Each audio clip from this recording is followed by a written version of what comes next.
To our students, parents, family members, our administration, faculty, and RUSM colleagues, good afternoon, and thank you for joining us at our Spring 2022 White Coat Ceremony.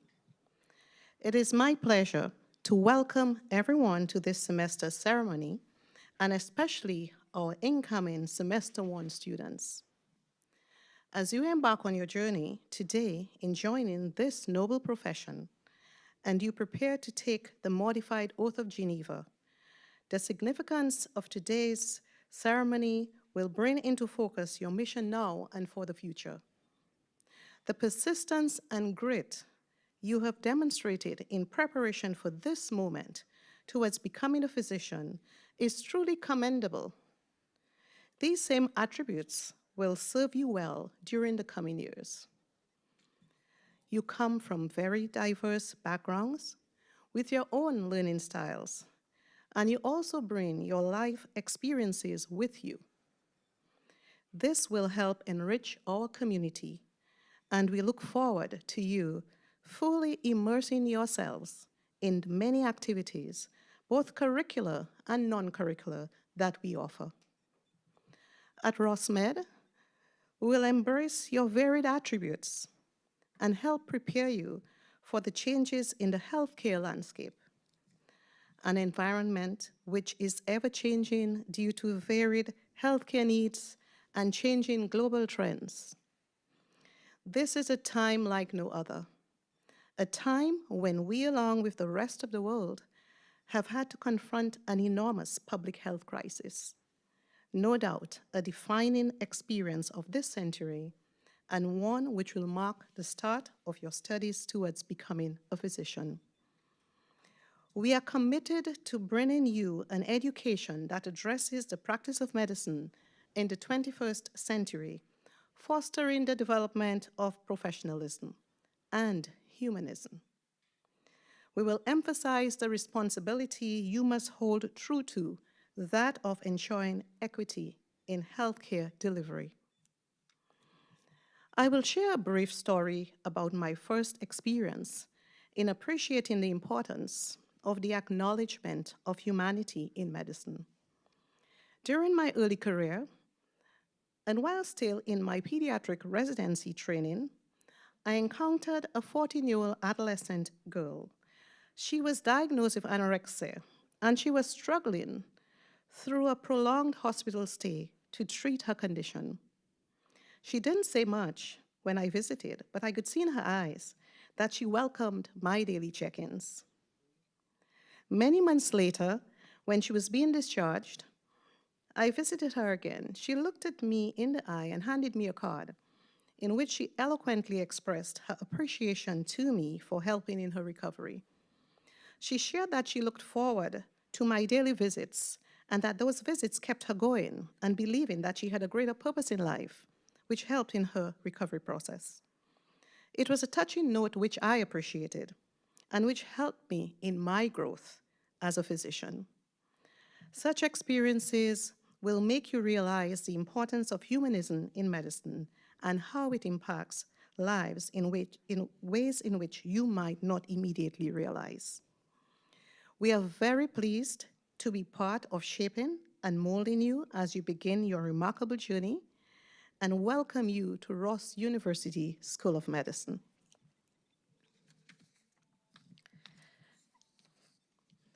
At this time, I would like to welcome Dr. Ricardo Hood. Dr. Hood is Associate Professor and Chair of the Department of Clinical Foundations. He will now present the meaning of the white coat. Dr. Hood.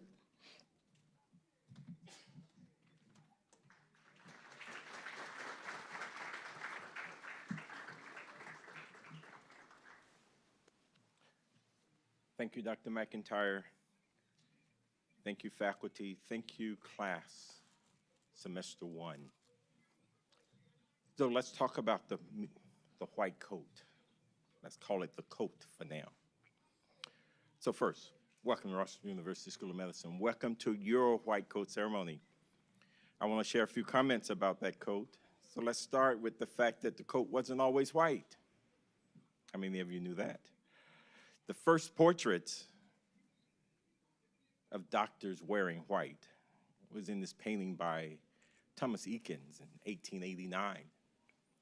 If you also notice, the one before, just 14 years before, Thomas Eakins painted the Gross Clinic, they were all in black. The paintings mark the transition and record that transition for us for today.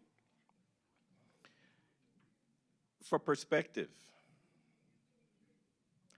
recognize that in 1875, washing machines weren't in broad use. It's difficult to keep things clean. Surgeons, this was even before surgeons washed their hands every time before surgery. It's before they wore gloves. In fact, in 1889, it was Dr. Joseph Lister, a British surgeon, who proposed the novel idea that surgeons should wash their hands before placing them inside the patient's body. It was also in 1889 that surgeons began to wear gloves when performing surgical procedures. And so it's no surprise that surgeons were also the first doctors to wear white as work attire. It was then that the white coat became the symbol of the scientific foundation of medicine, the purity, the hope against illness and disease. Let's fast forward to you, because today you receive your white coat. It is the most recognized symbol of the medical profession the world over. Your coat comes, though, with responsibilities. The white coat represents your signature on the covenant and commitment you have made now to medical education, to your future to become a doctor. The coat gives you the power to learn, demonstrate, reflect, and adjust. Your white coat is your shield when you need one. It stores your weapons to diagnose disease. It holds many of the answers you will need when you're interacting with patients. Your coat is a cloak of compassion, a garment of trust, and will appear as a team uniform on some days. I want to leave you with a quote from Dr. Arthur Thompson. Dr. Thompson was an African-American physician in Nashville, Tennessee, and during the days when it wasn't easy to be an African-American physician in Nashville, Tennessee. But this is his quote. "The good physician does all the good he can to all the people he can in all the ways he can." Welcome to Ross University School of Medicine. Welcome to your journey to become a good physician.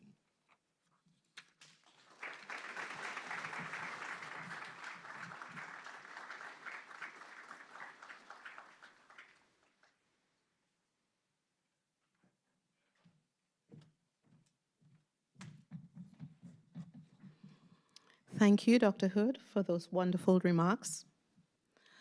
I would like to, at this time, introduce our keynote speaker, Dr. Samir Kamar. Dr. Kamar is a graduate of Ross University School of Medicine. He is founder, chief executive officer, and chief medical officer of MedWand Solutions, a telehealth technology company. At this time, we will play the pre-recorded video of Dr. Kamar's remarks.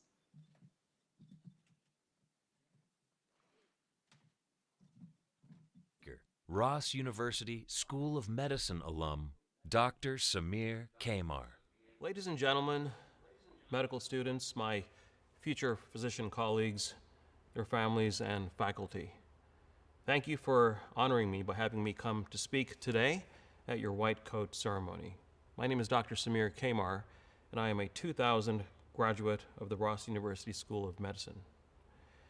When the medical school asked me to come and speak today to all of you, they wanted me to say a few words perhaps that might inspire you as you start your journey with medical school. And I thought long and hard about what I should say, and I remembered that exactly about 25 years ago, I was in the exact same position in the same seat where you're sitting today, thinking about what would become of me. Was medical school as hard as they said it was going to be? Was I going to pass all my exams? How would I be without family, living so far away? Would I make good friends? And then if I got into the residency that I wanted to get into, what would my career look like? I consider myself to have had a very successful career, and so I thought I might share some of my highlights with you in hopes of perhaps inspiring you so that you know anything is possible.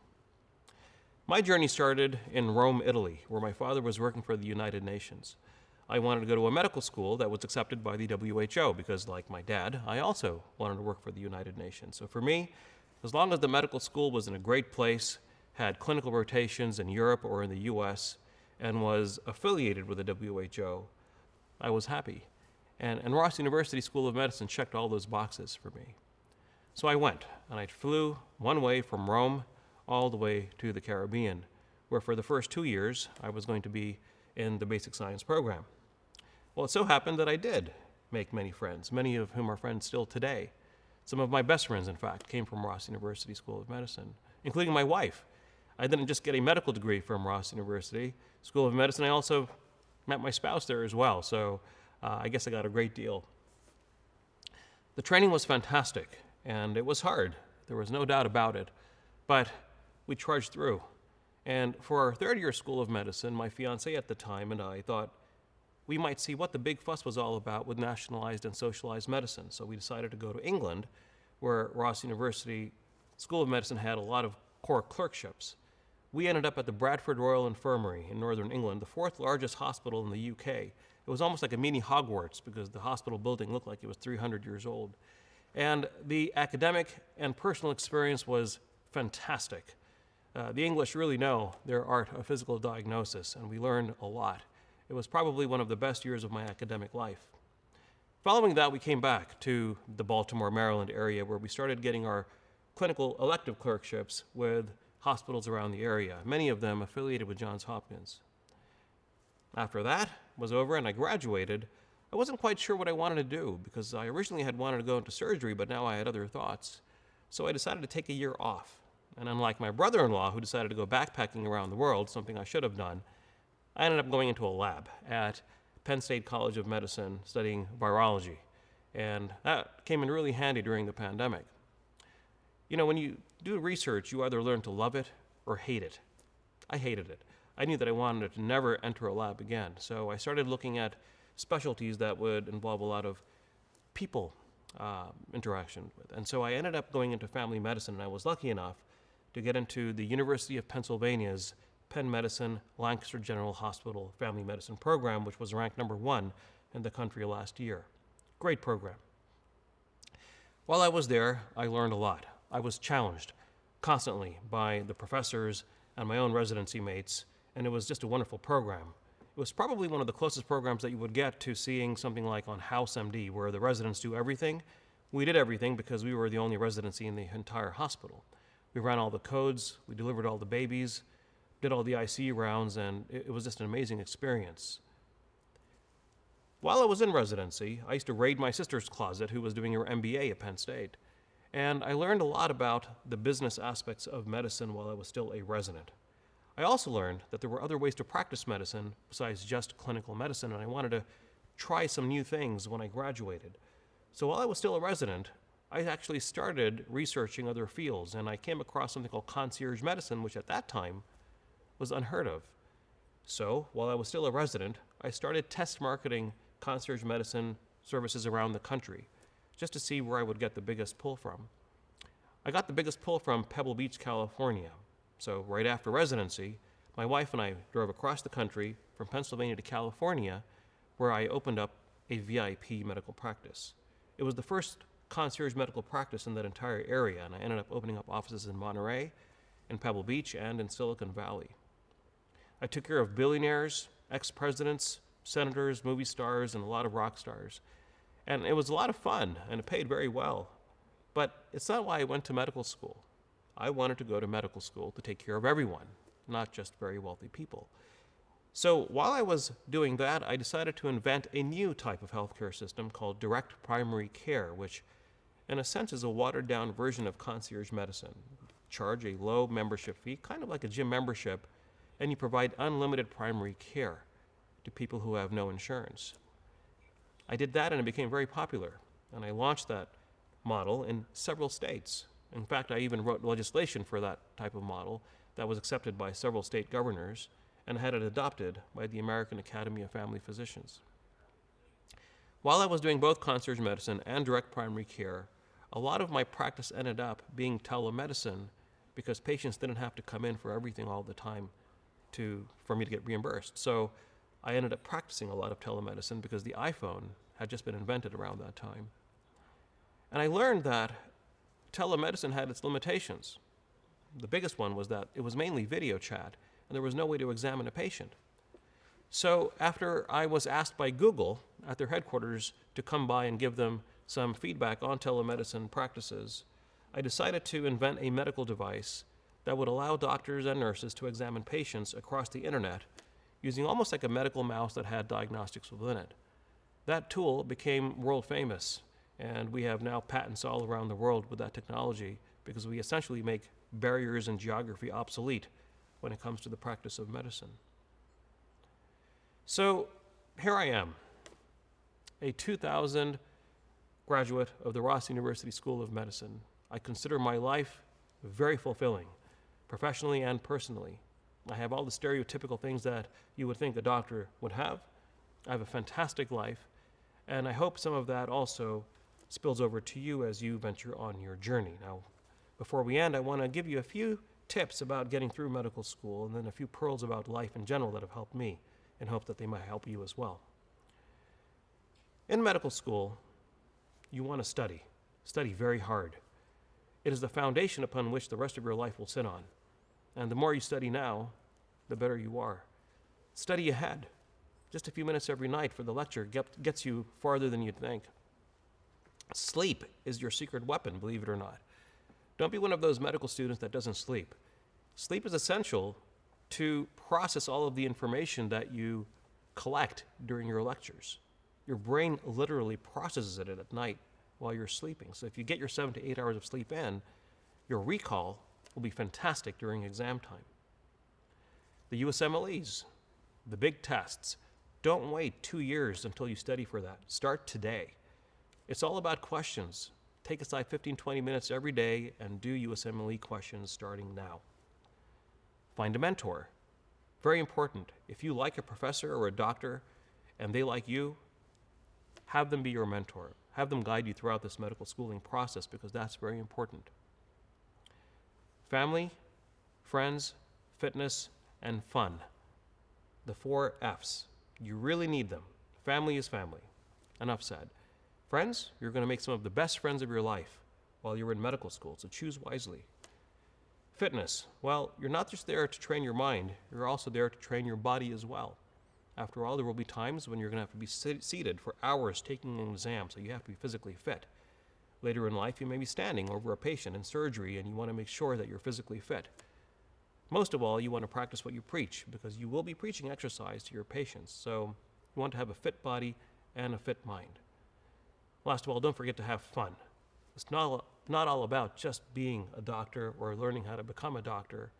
It's about also a balance, which is very important, and you want to start that now so you don't burn out, because that won't help anyone.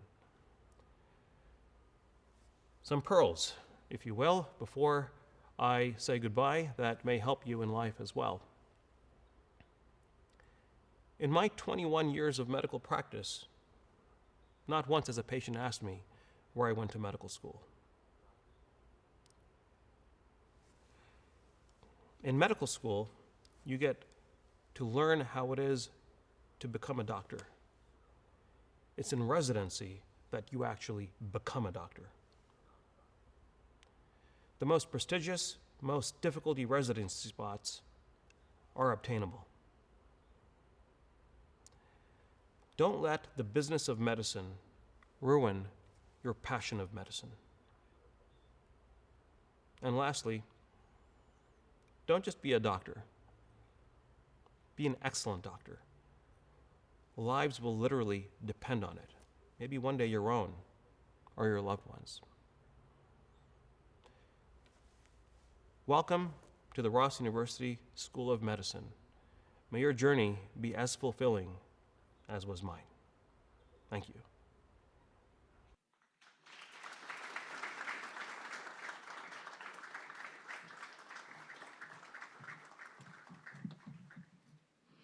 Very inspiring words by Dr. Kmar. We are now going to prepare for our peer group leaders to recognize each of you individually. Before we do so, I would like to invite all our first semester students who are able to stand.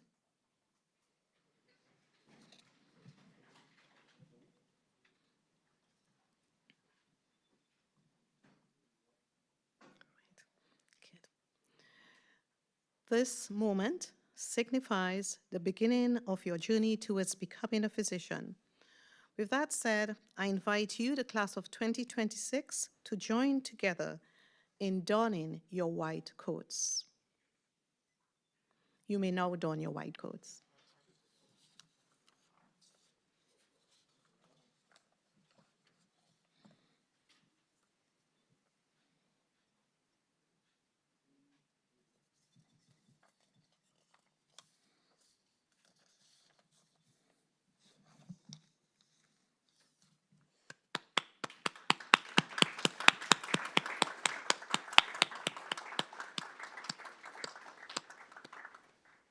Congratulations.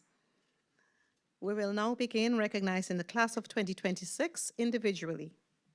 When your peer group leader calls your name, please stand and follow the usher to the stage to be recognized individually. After you have been recognized, you may return to your seat. So at this time, we invite peer group leaders to prepare to begin calling names.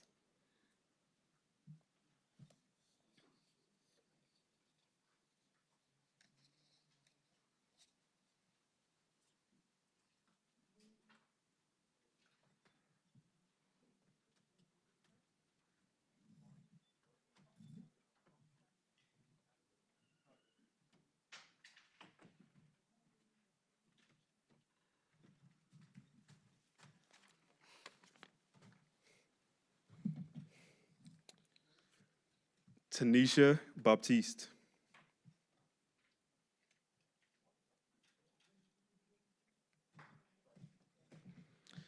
Jaina Diaz Kelly.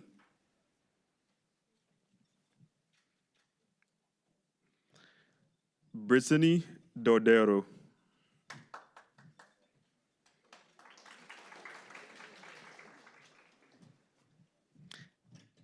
Abraham Gill.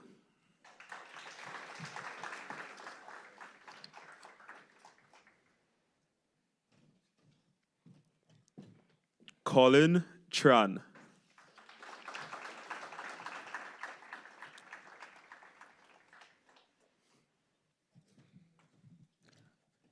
Fatima Belkacem.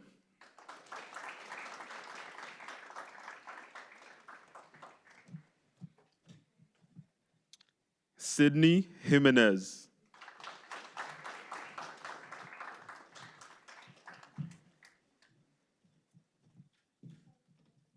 Taylor Spencer.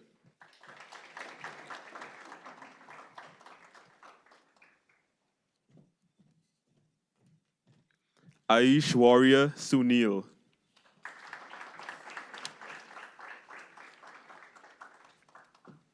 And lastly, Yves Akam.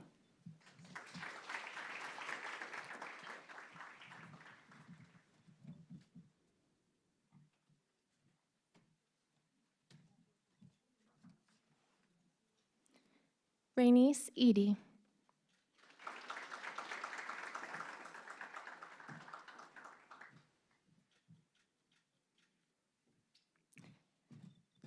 Juliet Jordan Joseph.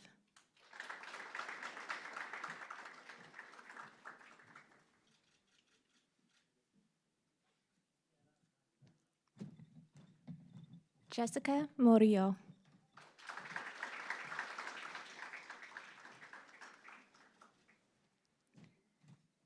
Redwanda Renta.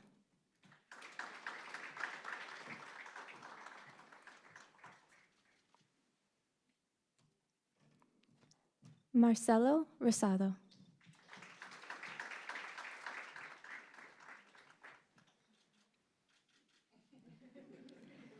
I also want to recognize 2 students that could not be here in person, Megan Betha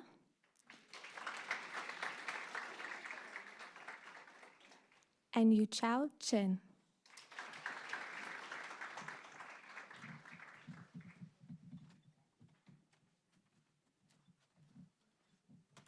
Addison Mock.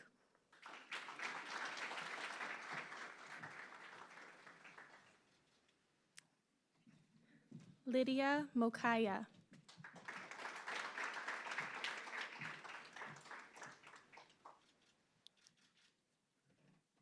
Jordan Redden.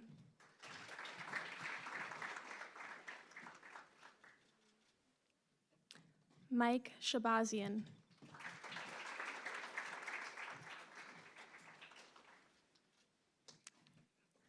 Whitney Thomas.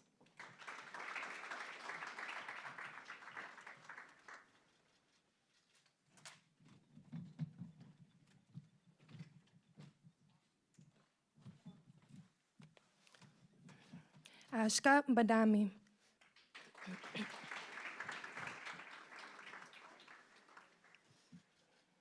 Eskander Saltsarov.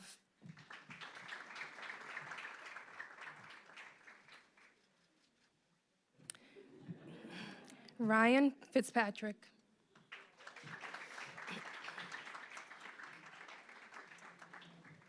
Blake Galeazzi.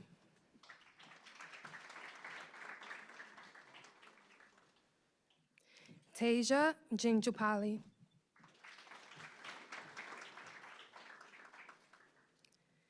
Janairi Sanebra Nieves.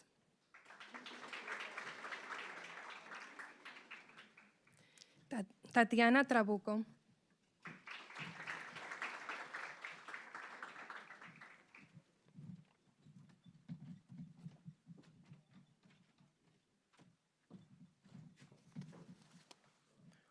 Ogene Fejiro Agbayi.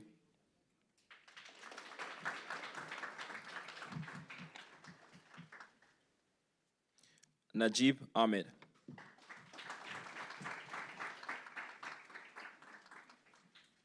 Benjamin Caballero.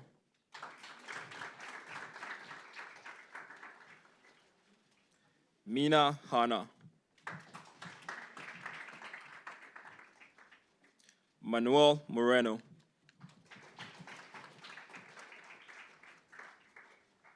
Sean Morza.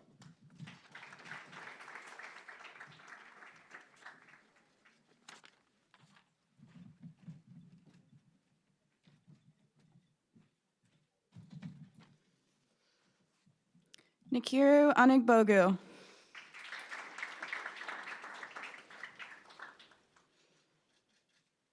Samantha Bocha.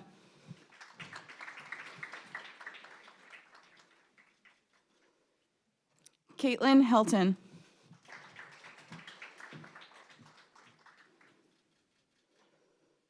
Deepshika Karna.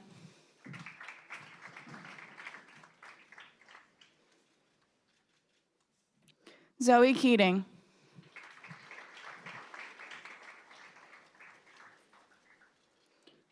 Tonio Lawson.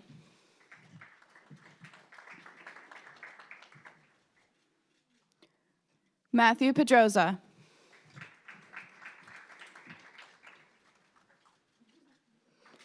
Crystal Scott.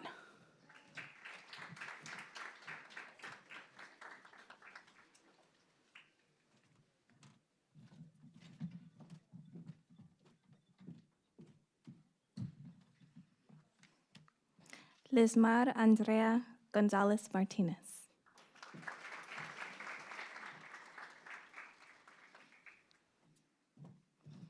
Jade Tierra McDonald.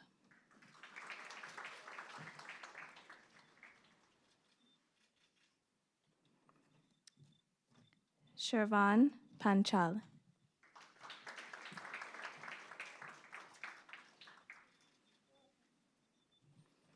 Marta Polwinski.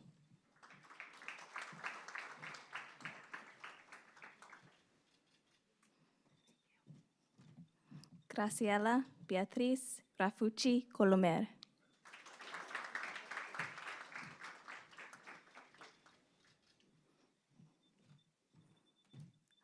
Lauren Powell Standridge.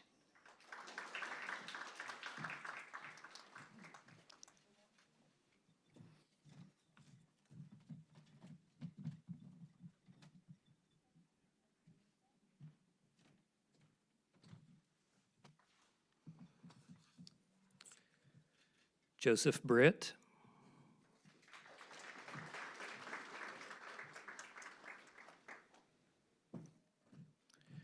Trenton Ellis.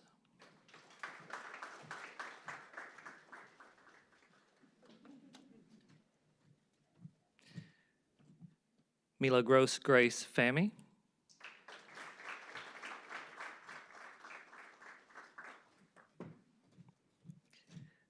Rula Ibrahim.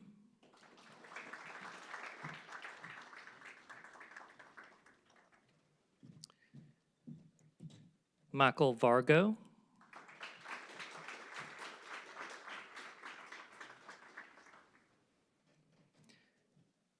Petros Wardofa.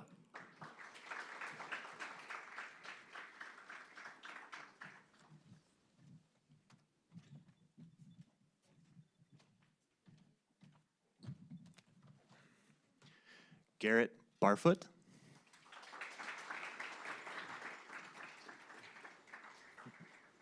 Ashley Collins.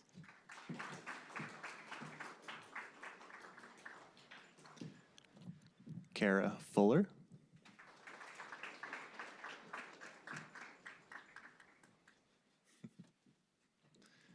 Emerson Lindsley.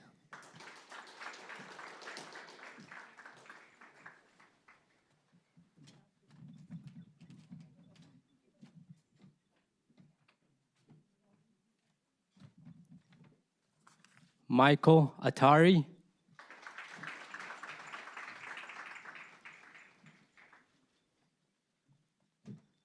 Colin Blackwell.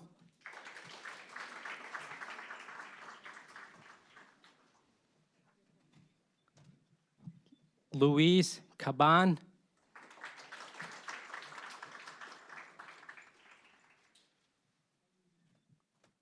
Xiomara Dubriel.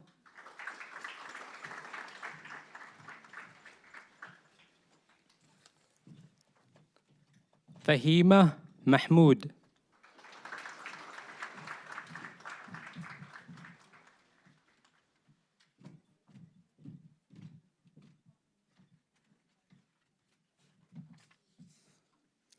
Jacqueline Kramer.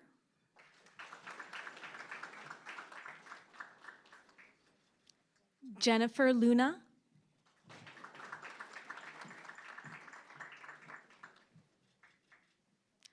Marcel Touma.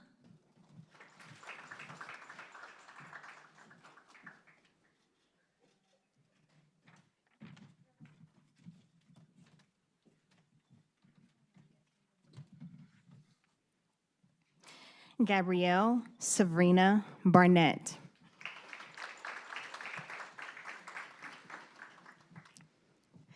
Victoria Gibatova.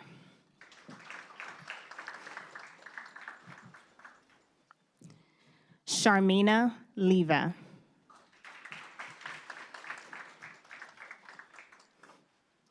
Chisum Ade Mana.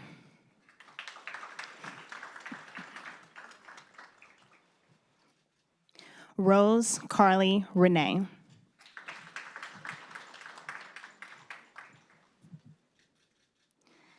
Jao Steve Vang.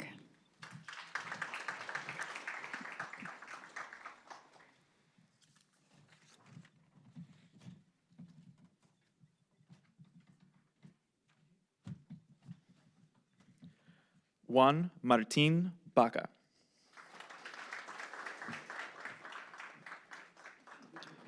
Billy Z. Miang Chang Zhang. Bree Alvarez de los Santos Lagao. Satish Rajkumar.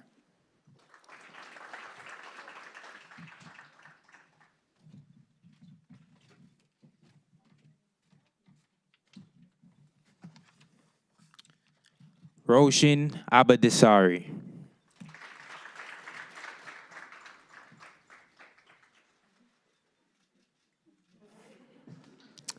Janelle Hannah Atmosphera.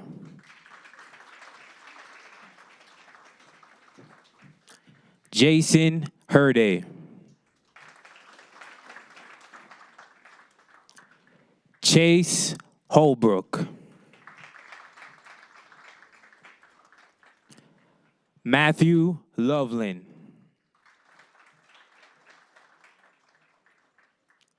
Sakura McLaughlin.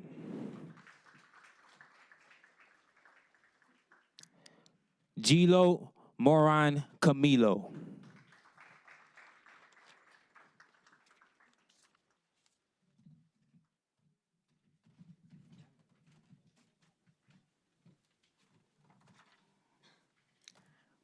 Asia Blakely.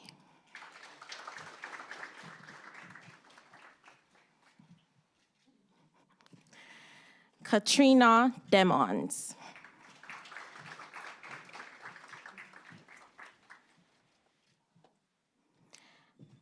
Emily Mockel.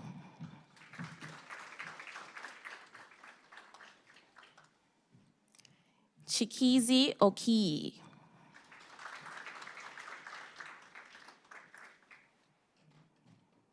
Blandine Saintville.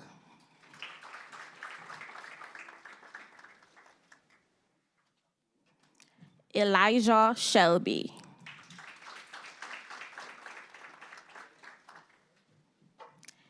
Emmanuel Torres.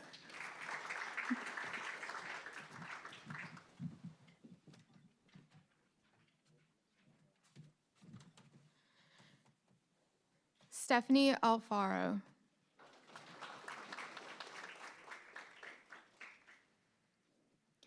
Evelina Janison. Sunny Rumpuria. Colby Ricci. Layla Yousefi Rizi.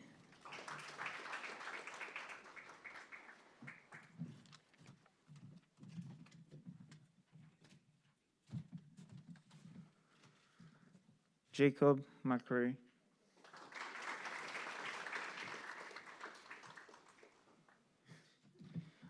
Michael Rodriguez.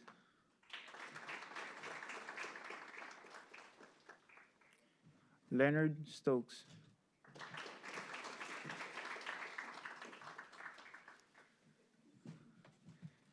Disha Tadani.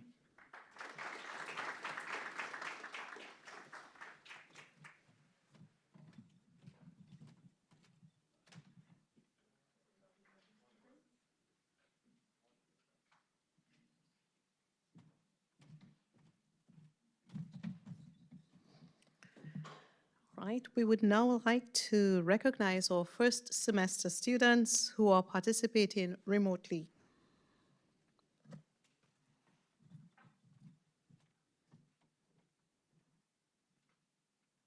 Ajayi. Maysam Aslami. Tabia Mandola Augustin. Agam Baden. Kian Bayrenvand. Shiv Bavain. Joseph Boumansour. Tamarick Branham. Joseph Branton Jr. James David Lanile Brown. Viviana Cardenas. Guadalupe Brenda Chamu. Cindy Sherry. Augusto Cruz. Jenny Durain. Stephanie Durham. Love Echema Ibe. Jennifer AJ. Mark Saeed Elias. Francesca Gallo. Menahil Goman. Anne Rochella Gomez. Estuardo Gonzalez. Suprit Kaur Grewal. Mahsa Hajian. Daniel Hanna. Kayla Holcomb. Esse Imansi Jacob. Hasib Jangda. Angelina Kaminana. Isha Kanda. Nazia Khalil. Zoha Khan. Nimra Khan. Dahlia Khoury. Jonathan Marsha. Rafael Martinez. Stanley Maslanka. Kaylin McLennan. Mohammed Mokhtar. Jilat Moran. Christy Joelle Mullings. Jonathan Nabil Nakla. Brian Wen. Nicolette Okoro. Suez Oramas Gonzalez. Christian Patel. Pranav Patel. Caroline Kiran Patel. Satyam Patel. Tejas Patel. Harsh Patel. Doina Popescu. Zainab Popula. Sharday Prendergast. Ramya Pudagunta. Christopher Roberto Quispe. Merlin Reddy. Eric Reintgen. Sebastian Revilla Obando.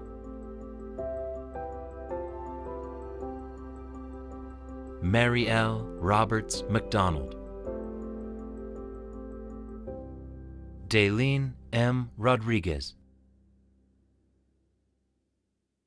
Carolina Rodriguez.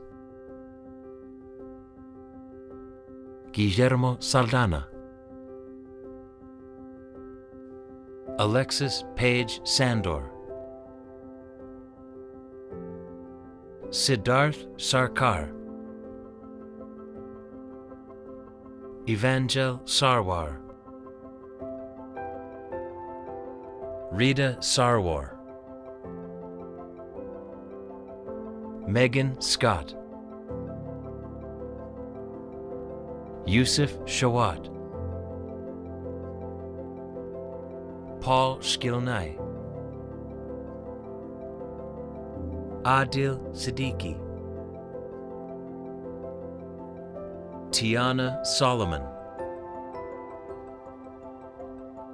Rodney Sturgis. Oksana Svirid. Azaria Tafasa, Tihamana Taralo, Diana Vasilevsky, Shafali Verma,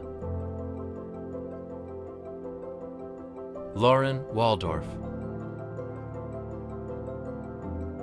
Mary Elizabeth Walters, Charles Wilson, Darlene Yao,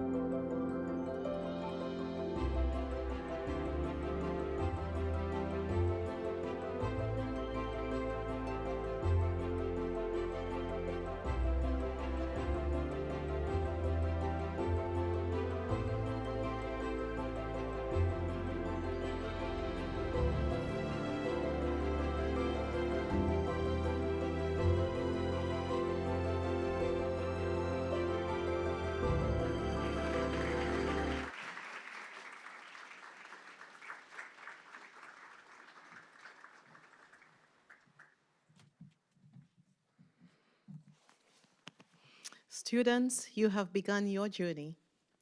Congratulations to all our first semester students.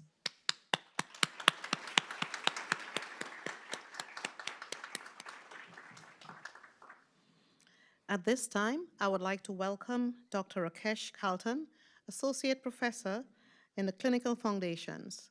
Dr. Carlton will lead the recitation of the Modified Oath of Geneva. As Dr. Carlton leads the recitation of the oath, he will read one line at a time, pause, and you will repeat after him. A copy of the oath can be found in your white coat program.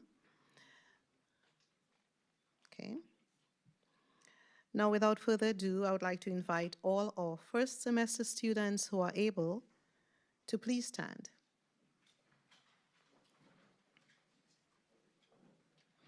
If you are a physician watching online or here in person, we also invite you to participate in reciting the Modified Oath of Geneva.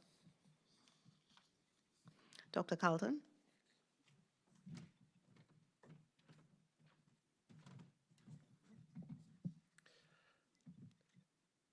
As a member of the medical profession, I solemnly pledge to dedicate my life to the service of humanity.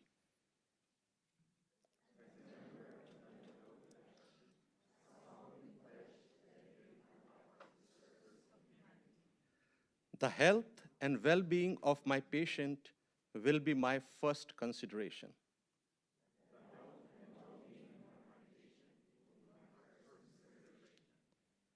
I will respect the autonomy and dignity of my patient.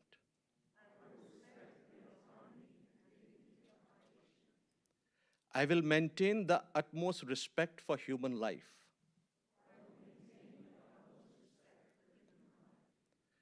I will not permit considerations of age, disease, or disability, creed, ethnic origin, gender.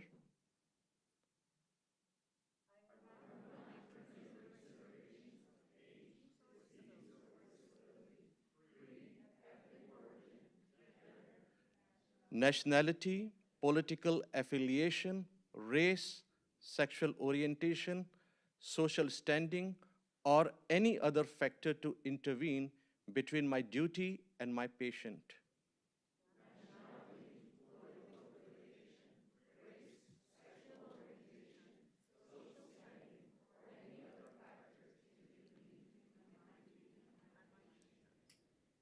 I will respect the secret that are confided in me, even after the patient has died.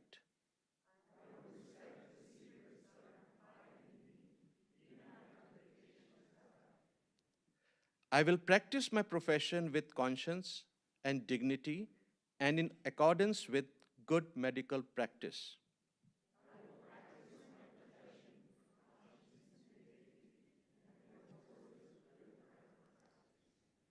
I will foster the honor and noble traditions of the medical profession.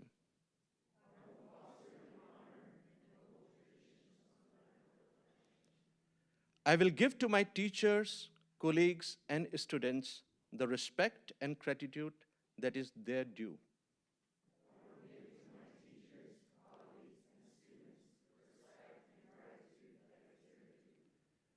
I will share my medical knowledge for the benefit of the patient and the advancement of healthcare.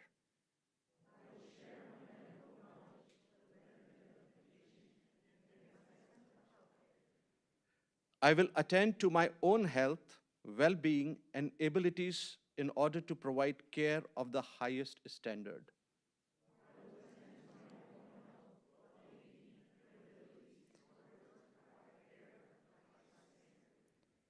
I will not use my medical knowledge to violate human rights and civil liberties, even under threat.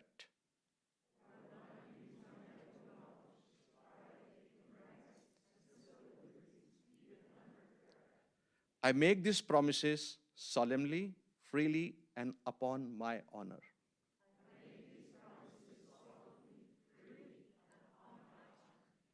You may now be seated.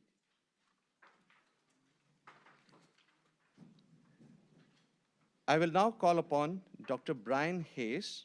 He is the Associate Dean of Student Affairs. Dr. Brian.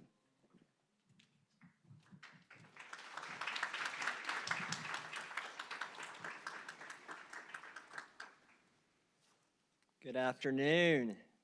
It is my honor and pleasure to close out our ceremony today.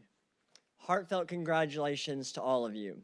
It's truly a momentous occasion to don your white coat officially for the first time. Even though you may have tried it on, posed it with pictures, it's now official. This moment is a rite of passage as you continue your transition into the medical profession as a doctor in training. Even at this early stage in the journey, you are bound by the same professional commitments that bind all physicians.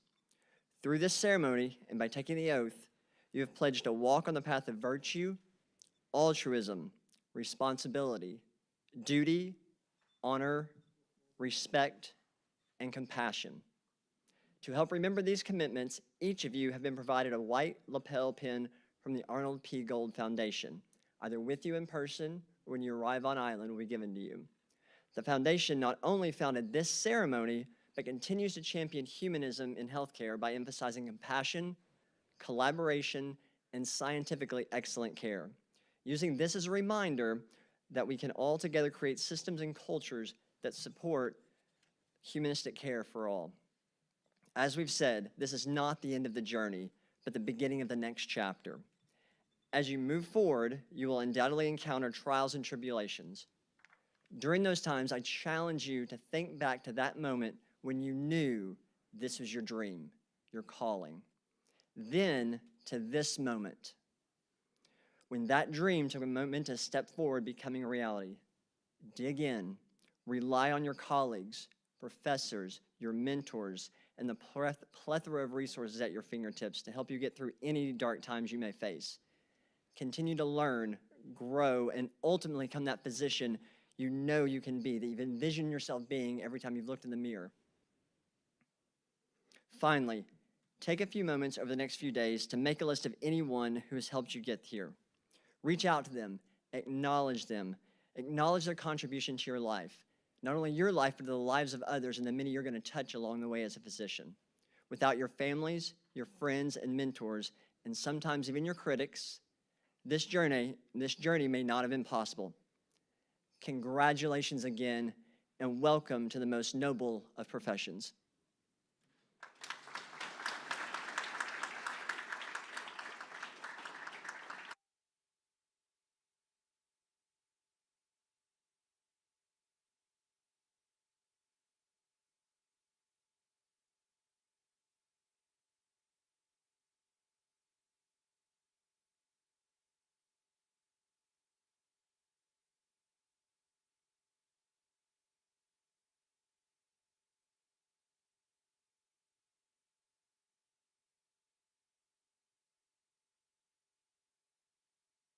Is that on?